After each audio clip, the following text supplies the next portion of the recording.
किसी ने बोला कि पैसे के लिए शादी किया, किसी ने कहा कि भाई ये तो पॉपुलर होने के लिए कर रही है, किसी ने कहा किसी सर्टेन पार्टी को ये प्रमोट कर रही है। मतलब भैया क्या क्या नहीं सुना है मैंने इस चीज़ के लिए। लेकिन भैया थैंक्स टू रकीबुल, उसने मुझे इतना स्ट्रॉन्ग कर दिया ना मेंटली टॉर्चर कर करके। उसने मुझे हर कुछ बताया था, तुम जाओगी तो तुम खुद शर्म से सुसाइड कर लोगी। भैया हर दिन लगता था ना अब नहीं होगा। मैं अपनी ज़िंदगी को धीरे धीरे भैया मैंने अपनी पढ़ाई पूरी की, ग्रेजुएशन किया, बीपीएड किया, आज मैं इंटरनेशनल जूरी हूँ। तो वो मैं इस जजमेंट के इसलिए इंतज़ार में थी भैया कि इससे उसको सज़ा मिले। तो भैया मुझे मारा पीटा, आज मेरा करियर शूटिंग का ख़त्म कर दिया उसने बैकबोन इंजरी देकर। फिर भी उसके आँख में वो जो गुरूर था ना भैया कि तुम जाओ, गेट खोल देता था, बोलता था भागो, कहाँ भागती हो। तो भैया मुझे उस चीज़ का था ऐसा भी क्या हो गया हमारे देश में कि ऐसे लोगों में इतनी हिम्मत आ गई। क्योंकि हर दिन उनके चौखट पे जाके प्रार्थना करती थी कि ये दिन लाइए कि भगवान जो मेरे जीवन में अंधकार आया बहुत सी बेटियों के जीवन में आज भी है। कई ऐसी हैं जो केस फाइल तक नहीं कर पाती है इस डर से कि पता नहीं न्याय मिले या नहीं। कई परिवार ऐसे हैं जो बेटियों को पीछे खींच लेते हैं कि नहीं बदनामी होगी। अगर हम ये सोचते रहे तो कभी भी किसी को न्याय नहीं मिलेगा और ऐसे दरिंदों का हौसला बढ़ता ही जाएगा। हमारे साथ पूर्व नेशनल शूटर तारा सहदेव हैं और तारा सहदेव के साथ जो घटनाएं घटी थी तमाम लोग जानते हैं और आज जो है फैसला आ गया है। और तारा जी, आज का दिन आपके लिए कितना महत्वपूर्ण? वे ये कहते जिस दिन उस अंधेरे से निकली थी उस दिन से लेकर आज तक हर रात हर दिन इंतज़ार किया है कि ये फ़ैसला आए, हर दिन प्रार्थना की है। आज भी आप लोगों ने इंतज़ार किया कि मैं कहाँ चली गई। कोर्ट से पहले भैया मंदिर गई क्योंकि हर दिन उनके चौखट पे जाके प्रार्थना करती थी कि ये दिन लाइए कि भगवान जो मेरे जीवन में अंधकार आया बहुत सी बेटियों के जीवन में आज भी है। कई ऐसी हैं जो केस फाइल तक नहीं कर पाती है इस डर से कि पता नहीं न्याय मिले या नहीं। कई परिवार ऐसे हैं जो बेटियों को पीछे खींच लेते हैं कि नहीं बदनामी होगी। अगर हम ये सोचते रहे तो कभी भी किसी को न्याय नहीं मिलेगा और ऐसे दरिंदों का हौसला बढ़ता ही जाएगा। मेरे मतलब जो लड़ाई शुरू करने का मोटिव ये था कि मेरे साथ जो हुआ और उसमें जो हिम्मत है, जो घमंड है कि तुम कहाँ जाओगी, वो उसने भैया मुझे मारा पीटा, आज मेरा करियर शूटिंग का ख़त्म कर दिया उसने बैकबोन इंजरी देकर। फिर भी उसके आँख में वो जो गुरूर था ना भैया कि तुम जाओ, गेट खोल देता था, बोलता था भागो, कहाँ भागती हो।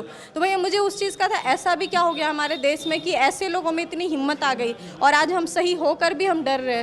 तो आज न्यायालय ने ये विश्वास जगा दिया है कि ऐसे लोगों पे ज़रूर कड़ी से कड़ी कार्रवाई होगी, उन्हें सज़ा मिलेगा और इसके लिए मैं आप सबका धन्यवाद करती हूँ। पहला दिन और आज का दिन कितना आपने सहा है मेंटली, कितना मतलब समय बहुत कैसा रहा?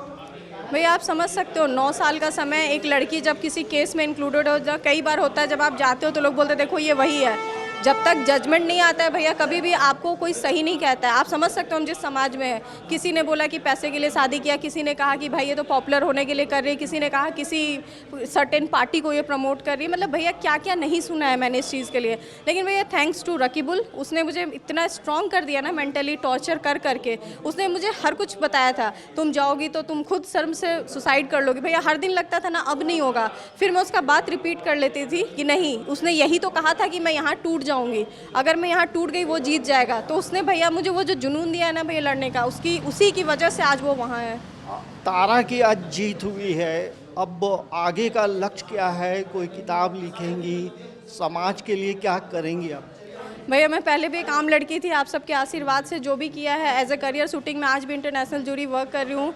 मेरे हस्बैंड साथ आए हैं, वो भी एज ए शूटर ही हैं, अर्जुन अवॉर्डी। तो उनके साथ मैं एक नॉर्मल लाइफ लीड कर रही हूँ। साथ ही कभी भी मैंने पहले भी कहा था भैया जब भी ज़रूरत पड़ा है, मैं कभी भी कोई भी बोले इस टॉपिक से रिलेटेड या किसी भी टॉपिक से रिलेटेड, मैं हमेशा उपलब्ध हूँ कभी भी चाहिए।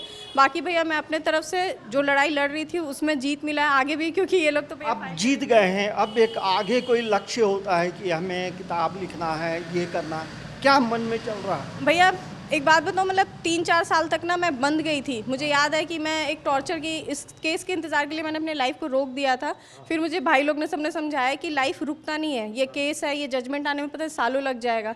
तो भैया मैंने जब मेरा केस स्टार्ट हुआ था मैं 12th पास थी, तो मैंने उस दिन से ही भैया अपना केस के वजह से नहीं था कि जजमेंट होगा तो मैं अपनी ज़िंदगी स्टार्ट करूँगी।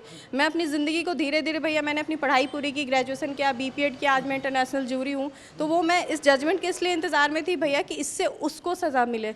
और इसके साथ मुझे अब हिम्मत ज़रूर मिलेगा कि जो लोग मुझे आज तक ताने दे रहे थे कि तुम तो बस पॉपुलैरिटी के लिए कर रही हो, या जो वो ताने आप समझ सकते हो भैया एक लड़की को क्या सहने को मिलता है, आज उन सबको ये जवाब मिलेगा भैया इस न्याय से। और हर बेटी का विश्वास बढ़ेगा, मुझे इतना ही है, हर परिवार। लेकिन तारा का अब अगला कदम क्या होगा अपने जीवन के लिए, परिवार के लिए? बस भैया आप कहते हो जिस शांति से जीने के लिए मैं आई थी भैया, हर दिन मैं बताऊं मेरा जीवन इतना ही है, सुबह उठो अच्छे से स्वच्छ हवा लो, जो उसने कहा था ना कि इस हवा के लिए भी तुम तरसोगी, जब आप नई सुबह देखते हो ना भैया, मेरे लिए हर दिन वो सबसे बड़ा तोहफा है भगवान का, कि मैं चैन से सुकून से जी रही हूँ, इज्जत से खा रही हूँ, ये बहुत बड़ी बात है भैया। और मैं चाहूँगी भगवान के आशीर्वाद से ये सदैव बना रहे, बस इतना ही है भैया।